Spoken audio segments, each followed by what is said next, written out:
Guys, good morning. Ito yung Joshua. Ito yung ating garden dito sa eskwelahan, no? So, syempre bilang isang opisyales ng school, puro babae kasi mga kakoke parents ko.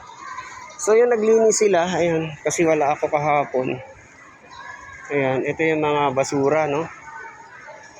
Ayun, nakalat pa ng aming garden. So, ito yung aming garden, guys. Yan, ito yung aming garden na dapat linisan, no? Ayun, sayote.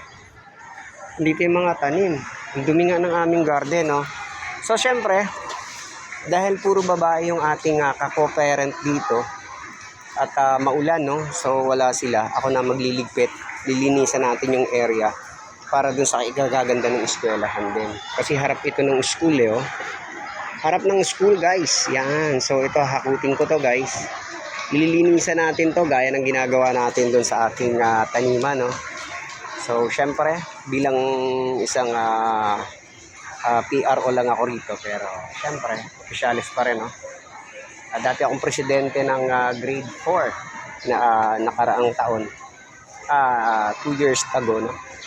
So, yun, ito, naglilinis ulit tayo ng ating garden, guys. Ayan, so, naihatid ko na yung aking anak. So, ang gagawin natin ay maglinis at mag-ayos ng garden. So, kailangan natin ayusin tong garden dahil nasira na, no, sa tagal ng panahon na puro ulan. Yung mga kako-parent ko ang naglinis nito. Ako naman, ang pinakatulong ko sa paglilinis nila ay ang iligpit yung kanilang pinaglinisan. Kasi para sa akin, hindi kakayanin ng babae.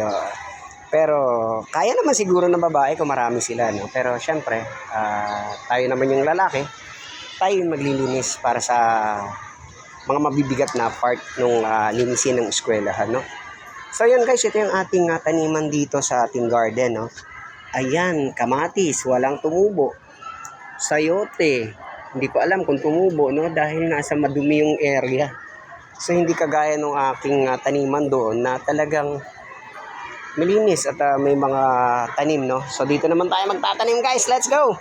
Samahan nyo ako dito sa aking garden sa may school ng San Agustin. So, parte pa rin to ng ating paglilinis, ano? So, hindi lang yung ating garden ang lilinisan natin, kundi yung garden din ng eskwelahan. So, tutulong tayo dahil wala pa naman tayong ginagawa. Baka next day, meron na akong work doon sa barangay naman, no? So, ito. Ayan. Kalamansi. Sumalusog na yung ating kalamansi, oh. Sa susunod, may bunga na yan.